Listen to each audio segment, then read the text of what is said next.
दोस्तों, जैसा कि आप सभी लोग जानते हैं कि 11 नवंबर 2025 यानी मंगलवार को पड़ रही है मार्गशीर्ष मास की सप्तमी तिथि। और दोस्तों, ये वह तिथि है जो मार्गशीर्ष मास में पड़ने वाली सबसे बड़ी तिथि है, क्योंकि ये मंगलवार के दिन पड़ रही है।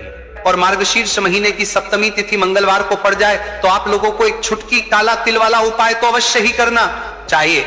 इन दोनों का संयोग बहुत ही कम आता है, क्योंकि ऐसा दिन पूरे साल में सिर्फ एक ही बार आता है। और दोस्तों, आप सभी लोग जानते हो कि मंगलवार सप्तमी तिथि का अगर सबसे बड़ा कोई उपाय है तो वह एक छुटकी काला तिल वाला उपाय है। पर दोस्तों, आपके पास एक आखिरी मौका बचा हुआ है, जो कि 11 नवंबर मंगलवार सप्तमी तिथि के दिन है। इस दिन आप लोगों को इस वाले उपाय को जरूर कर लेना है। भले ही आपने पूरे महीने भर इस उपाय को ना किया हो, पर अगर आपने इस महीने के मंगलवार सप्तमी तिथि के दिन अगर इस वाले उपाय को कर लिया तो आपको इस उपाय को करने का वो फल मिलेगा जिसकी आपने कभी कल्पना भी नहीं करी होगी।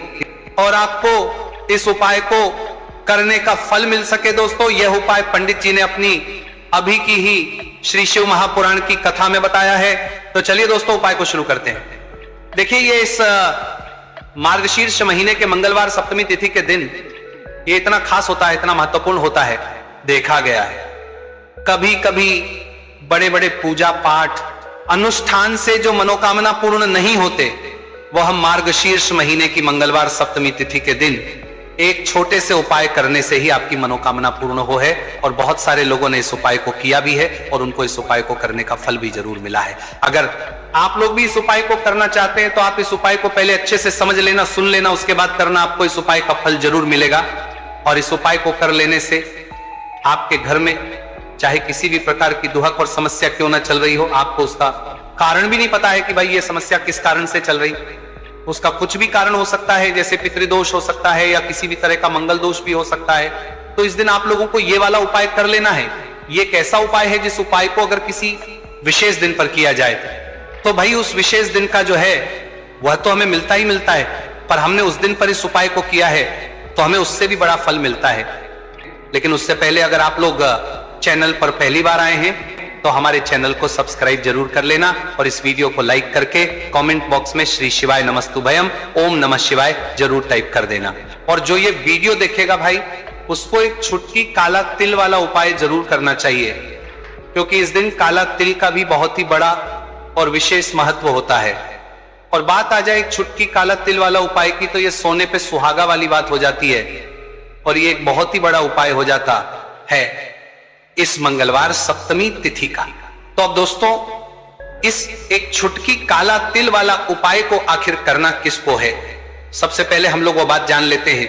तो देखो, घर की जो बड़ी माताएं बहनें होती हैं, उन माताओं बहनों में से कोई भी एक बड़ी माता बहन इस वाले उपाय को कर सकती है। और दोस्तों, अगर आप तो अपने घर में से सभी सदस्यों को भी इस उपाय को करवा सकते हैं। अगर किसी व्यक्ति की खुद की कोई मनोकामना है, खुद की कोई दुख और परेशानी है जो कि वह अपने लिए ही करना चाहता है इस वाले उपाय को, तो वो खुद अपने लिए भी कर सकता है। बाकी अगर कोई घर में से ऐसा है जो कि अपने पूरे घर परिवार की सुख और शांति के लिए ये वाला उपाय करना चाहता है, और पूरे घर परिवार के सदस्य के लिए घर की बड़ी माताओं बहनों में से कोई एक माता बहन भी कर सकती है। माताएं बहनें अगर घर में उपस्थित ना हो या वह यह वाला उपाय ना कर पा रही हो, तो फिर घर का कोई बड़ा सदस्य भी इस एक छुटकी काला तिल वाला उपाय को कर सकता है, चाहे फिर वो पुरुष ही क्यों ना हो, उसमें कोई भी दिक्कत वाली बात नहीं है। उसके बाद में दोस्तों जो अगला प्रश्न निकल आता है वो यह आता है इस उपाय को लेकर कि आखिर इस उपाय को हमें किस समय करना है। तो देखो, इस वाले उपाय को आप लोग सुबह के समय भी कर सकते हो और शाम के समय प्रदोष काल में भी कर सकते हो। अब अगर आप पूछो कि भाई सबसे उत्तम समय कौन सा रहेगा इस एक छुटकी काला तिल वाला उपाय को करने का, तो हम आपसे बस यही कहेंगे कि इस उपाय को आप सुबह के समय करेंगे तो ज्यादा बेहतर होगा।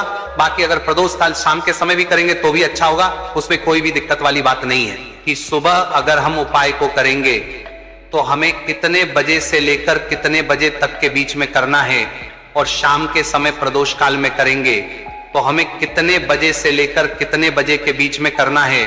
तो देखो, सुबह जितनी जल्दी हो सके आप उपाय को करने की कोशिश करना, कि अगर किसी कारणवश लेट भी हो जाओ, थोड़ी देर भी हो जाए, तो 10 या 11 बजे तक भी आप उपाय कर लेना। अगर शाम के समय प्रदोष काल की बात करें, प्रदोष काल का जो समय है होता है वो शाम के 6 बजे से शुरू हो जाता है।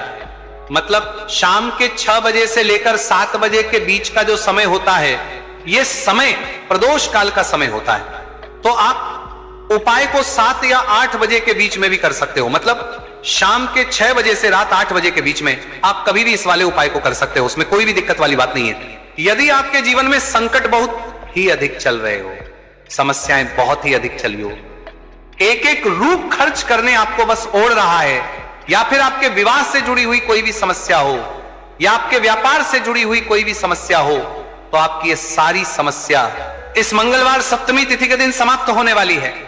देखिए, ये जो उपाय है आपके जीवन से दुर्भाग्य का तो अंत करेंगे ही, साथ ही साथ यदि आपके जीवन में धन की समस्या चल रही है तो वह सभी भी आपकी समाप्त हो जाएंगी। देखिए, तो हमें कर्ज मुक्ति के लिए कुछ उपाय करने चाहिए, इसी के साथ हमें धन प्राप्ति, भूमि से जुड़े कार्यों और विवाह के लिए भी उपाय करने चाहिए। देखिए, ये उपाय विशेषकर उन लोगों को करना है जिनकी भूमि से जुड़ी कोई भी समस्या चल रही हो।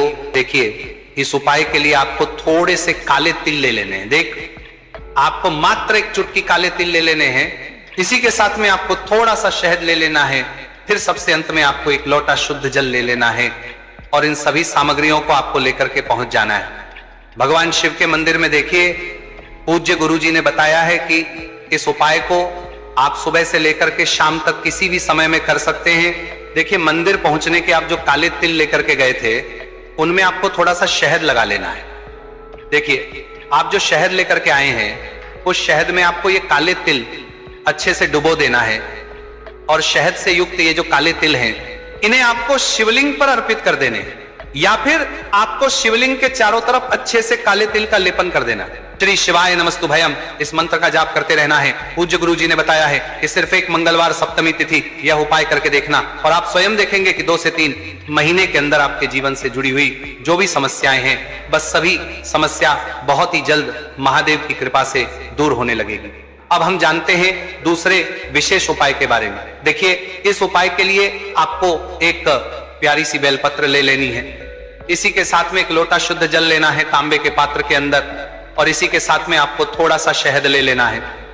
देखिए, मंगलवार का दिन है, और मंगलवार सप्तमी तिथि के दिन यदि हम शहद का उपाय करते हैं तो इससे महादेव हमसे बहुत ही अधिक प्रसन्न होकर के हमारी मनोकामना को परिपूर्ण करते हैं। और फिर ये जो एक बेलपत्र है, इसे आपको भगवान शिव के शिवलिंग पर अर्पित कर देनी है। देखिए, कि जो भी व्यक्ति 11 नवंबर मंगलवार सप्तमी तिथि के दिन शिवलिंग के सामने इस उपाय को करता है, तो उसकी जो भी मनोकामना है वह महादेव की कृपा से निश्चित ही परिपूर्ण हो जाती है। अगर आपको जानकारी अच्छी लगी हो तो वीडियो लाइक करिएगा,